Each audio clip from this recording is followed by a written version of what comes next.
Good morning, Resilience Talk Network Nation. I'm Jay. And I'm Brad. And we're here to give you your morning kickstart. And today's a great day. It's hump day. Hey. So we're marking off another week towards the end of the year. My goodness. Yeah. Oh my gosh. Should I say it, Jay? Stop me. It's hump day. Christmas is only 8 months away. Anyway. Only 8 months away. Yep. So yeah, we want to welcome you, and we'll start off today with our positive quote from Susan Fales Hill. If you're too comfortable, it's time to move on. Mm-hmm. Terrified of what's next, you're on the right track. Mm-hmm. So if you're comfortable where you are, maybe you need to get up off that recliner and get moving. Yeah. And it's a little scary to move on and find out what's next. Take that next step. Okay. This is going to the tip for the day is going to blend into this. I'm again, just for those of you, I know we've said this on here before, but I don't always ask Jay what the motivational quote's going to be, but it's interesting how many of them line up with what the tip is going to be. So. Okay, well, here we go today. Matter of fact, the title of this podcast is going to be The Big Lies. Big lies that we're told out there all the time that maybe people don't understand. They're actually holding you back because you're believing something that isn't real. Okay, so I'm going to bust this out here today, and I hope every one of you out there call me on this one because I would love to debate you. Okay. And so here we go. The first big lie is that money is a motivator. Oh, see there, I can tell you're already out there going, well, I'm motivated by money. No, I want you to stop for a second. People aren't motivated by dirty green paper with pictures of dead presidents on them. Okay. You're motivated by the things that money buys for you. Yep. Okay. But if there's nothing you want, there's no motivation. It's not the money. Okay. But unfortunately, we as human beings, we all have our bar set at a particular level. Some have that bar set at $50,000 a year. And so what happens is they actually sabotage themselves once they get up to where they know unconsciously that they've already met their numbers to get that 50,000 or that 4,500 a month or whatever it is.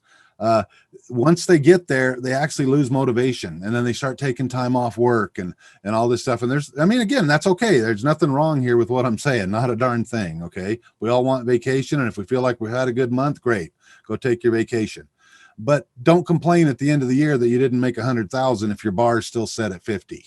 Yeah. Okay. And some people's bars is set so low as to have like 2 packs of cigarettes and a beer a day. That's a true story, and I think I'm far enough past it now from the person that I helped so many years ago. There was a time where I actually had that happen where I went over to this person's house, and they just happened to live in this like squalor. They're sitting there on their couch with their TV across from them, smoking cigarettes, and there is filth on both sides. There's fast food containers with still leftover French fries and all this stuff just all stacked on the side of their couch, and roaches all over it, and rat poop and everything else. And I go in there and I say, do you not want to have a better life? And they go, nope, as long as I got my 2 packs of cigarettes and a beer a day, I'm happy. Okay. So what I had to do was go to the person that asked me to work with this person. And I had to say, okay, we've got to do a little something, because there's, as far as motivation goes, matter of fact, we're going to talk about motivation on Friday. I'll leave that for that. But remember this story as I'm telling you this. But I was able to help this person to see that, no, that wasn't the lifestyle that they actually wanted. And so therefore, but what we had to do was raise his bar. And we ended up doing it in such a way that it caused him, he was angry at me, I'll just say this, but I caused him to have some bills in his life. We cut off his money source that was buying his cigarettes and beer and told him that he had to actually go work for those things.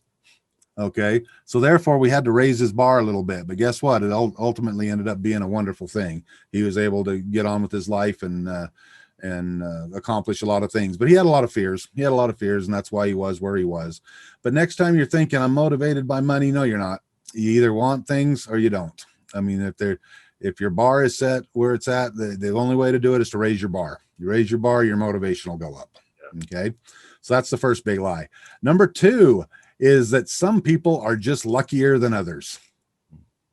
You hear that all the time. Well, that person was just lucky. They were just they were born with good genes, or they were born into a rich family. You hear those kind of Right things. place, the right time. Yeah, 99% of the people out there that you watch every day on TV, that you I don't want to say idolize, but that you may look up to as a mentor, or have role models in your life and stuff like that, almost all of them started with nothing. Okay. And so when you look at that and you go, okay, well, were they just lucky or did they work hard? And it's about this. There's an old saying that luck is when preparation and opportunity meet. Luck is when preparation and opportunity meet. There are opportunities passing by you every day, and you're missing them. Why? Because you're not prepared. Okay, it's just like this. If you want to be a book writer and you go to a book writers convention and you say, well, I don't want to write the book yet because I just want to go out there and see if people will buy my concept first before I put the time and effort into it. You go to that book writers place where you're actually talking to all of the publicists and things like that, and you tell them of this concept. Guess what your chances of getting a book are? I'll help you right now. Big fat zero. They don't have time for that. Okay. They don't have time for it. However, if you put the time in, you write your book, you pass it around to 20 or so different people, let them read it, let them critique it, and then make all these changes and adjustments from there. And then you go find 2 or 3 people who have a little bit of clout behind them to put a testimonial in your book, then go to the book writers convention and see what happens. Okay. Your luck changes tenfold. Okay. So was it lucky or were you prepared? Okay. I just want to put that out there. Are there things that happen with people all the time out there that you can consider luck? Yeah, people win the lottery and all that, but that's a whole nother story too. 93% of all lottery winners are dead broke within 3 years after winning the lottery, no matter how many millions they make. Okay. So again, was it lucky, or were they ended up having a worse life than they did before they started? Okay, so number 3, and this is the one I say all the time: millionaires are self-made. The biggest lie there is. If you don't have people skills, if you don't have a way to get your talent or your skill or the thing that the product you're producing or the service that you're producing, and put it in a way that people want to buy it, because you can go all the way back to our very first podcast number 1, and I said this statement: everything you get in life, you get from someone else. If you need money, you're going to get it from someone else. It's not going to come off a tree. If you have that, I want to go into business with you on how to grow money trees. Oh, I'll be your first investor. Okay. But the way we get money is from other people. We go and we work at somebody else's company. We put in our time and they reimburse us or remunerate us by giving us that money that we've worked our hours for. Okay. Are you starting to see the picture there? So it's a matter of getting to more people your talent or skill, putting it out there on a bigger scale so that more people can see it and want to participate in it. That's how money grows. Okay. So if you don't have those skills, it's because to me, the term self-made millionaire means that they just sat in the house and they came up with an idea and it just boom. I don't know.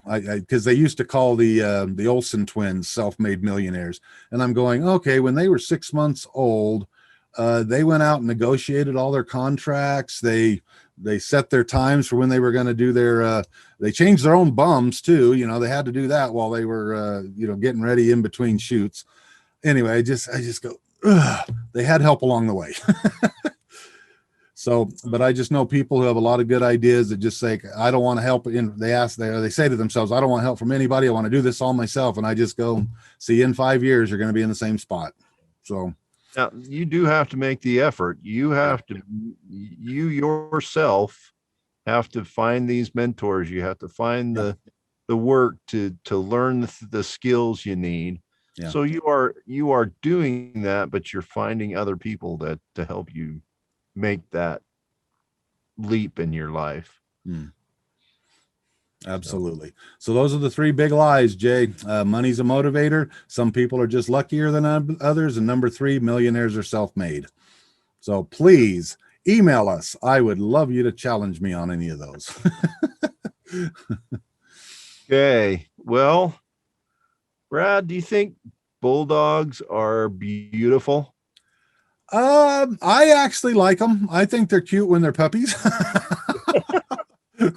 Well, there's French bulldogs, there's Uh, American bulldogs or English bulldogs, and okay. they always portray the glamour in their own special way. That's why we present National Bulldogs Are Beautiful Day each April 21st. Mm.